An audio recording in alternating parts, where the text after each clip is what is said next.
I'm Amanda Christopher. And I'm Mom, Karen Christopher. Amanda's first crisis, Amanda was about 4 or 5 years old.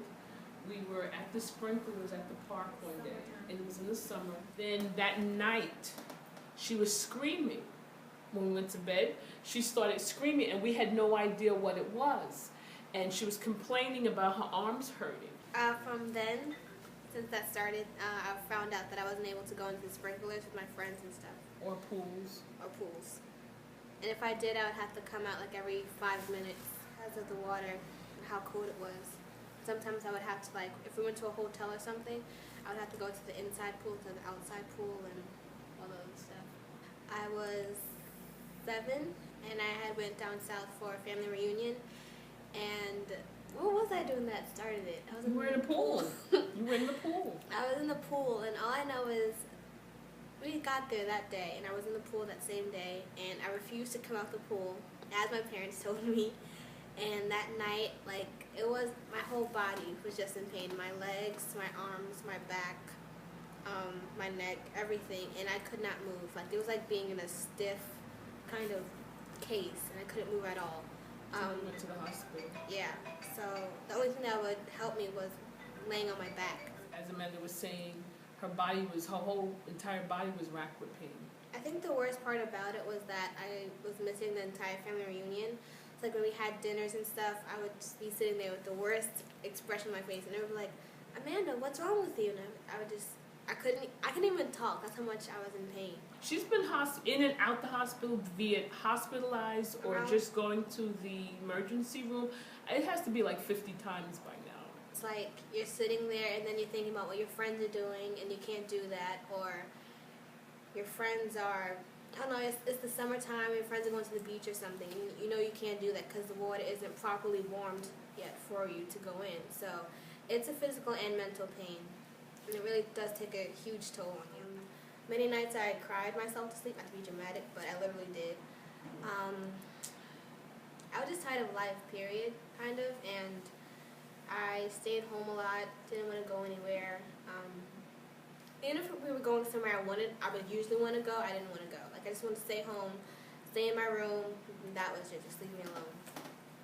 So, like I said before, it takes a huge mental toll on you, besides physical. It's hard, very hard. It's hard. And you just have to keep yourself alive. And I don't mean like, physically alive, I mean like mentally alive. Because even when you are crying, you have to think of what you do have versus what other people don't have. Because, people with cancer, they're on their deathbed, and you're just still in your own bed. You're in your house bed. You're not in the hospital bed. You're in a house bed. So that's very different. So you have to do a compare and contrast. So what you do have, what you don't have. And whatever outweighs, most likely it's going to be the good that's going to outweigh the bad. We have tried everything under the planet, under the sun. I've tried acupuncture.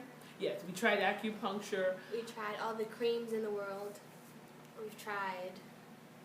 I've also therapy. We've tried physical therapy, which helps as a temporary relief.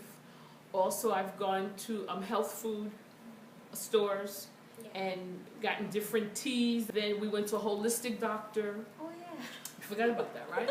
We went to a holistic doctor for a while. And he did these kind of movements on me.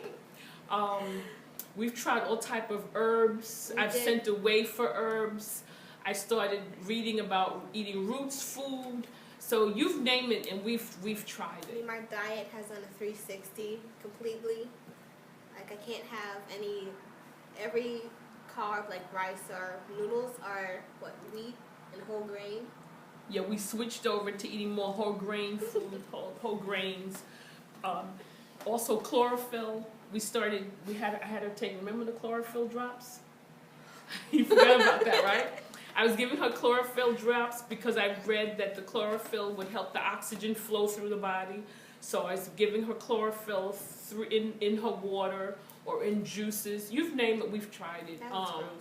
We drank, she had tea with molasses in it. We've had all kind of supplements that's supposed to help with joint pain vitamins, or help with oxygen flowing through the body. we've ran the Done gamut. everything. And my husband, being the dad that he is, the wonderful father he is, heard Mr. Austin on the radio, and he came to see him regarding our daughter. This is a great day. I'm really grateful to New Species, because it's been a trying time. Amanda is a young lady with a lot of life in her, and this illness was taking life, trying to take life from her. So we're grateful. This is a great day.